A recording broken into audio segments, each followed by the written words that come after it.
So I gotta tell you, there's not a whole lot better than waking up, watching the sun come up with your buddies, and knowing that you're in for an adventure.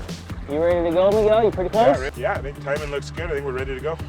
Well, if we see a moose on the side of the river on the way up, then we're going to pull into the shoreline together, jump out together, load the guns up together, and start shooting.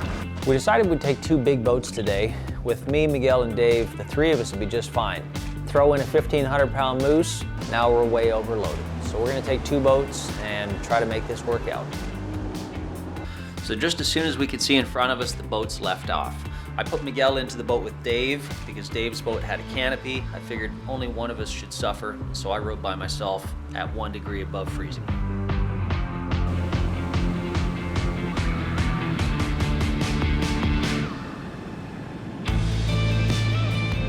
Cross the river.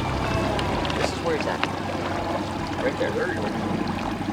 You want to set up on the shore? You want to set up over here and shoot across the river? Set up over here. We're hunting there. We're hunting right there.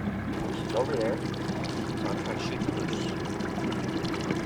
Hunt your animals where they're going to go eat their food, or where they're going to go sleeping, or the travel corridor in between those 2 things. So basically what we're trying to do right here is we're trying to hunt the kitchen. There comes a time in the fall when almost all of the other vegetation is gone, but the red licorice on the side of the river is full of buds. And that's it. I can't go any further. You're stuck. I was thinking that we would see over here so people see that way as well. We've been cruising the river and stopping about every 10 minutes, make some calls, check out the shoreline, looking for moose. So far, no luck. I think this is gonna work. I got a hot tip yesterday about a moose that's over here, so let's see. Moose hunting is a lot of times about sitting and waiting and patience. It's not like a deer hunt where you're gonna go see 50 animals in a night. During a normal moose hunt, we might see 1 or 2 animals in an entire week. So these moose are just so far spread out in northern Ontario that it's a lot of sitting and waiting and patience.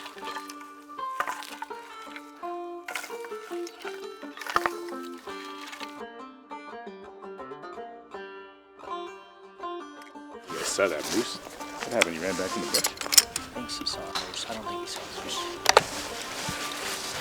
It's real foggy. Right now it's kind of a run and gun style of hunt. We're cruising down the river and seeing all sorts of Canadian wildlife, including a beaver, a cow moose, and some calves. Unfortunately, our tag only allows us to harvest a bull, so we're looking for antlers. So we're parked across the river from this area that looks like it's just beautiful for feeding. You can see all these red licorice plants. Technical term, no idea.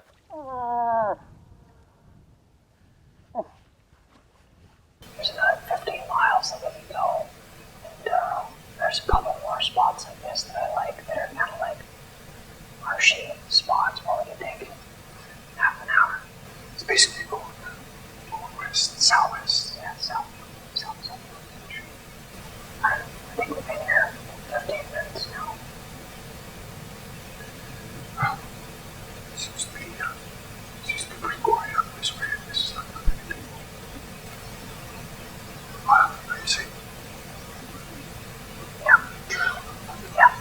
Keep going. And then, you think, do you want to do more just like driving, or do you want to do a bunch of these little stops?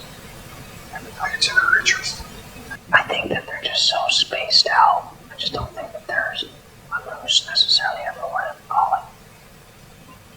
Like when you fly from the air, man, you go for miles and miles and miles and don't see an animal. It's crazy. It's crazy. It's sad. I just think they're spaced out real thin. So why don't we go up about 2 more miles and we'll see if we can duck into the shoreline again.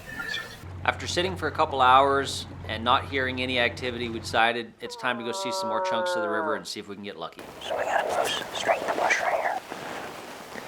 Just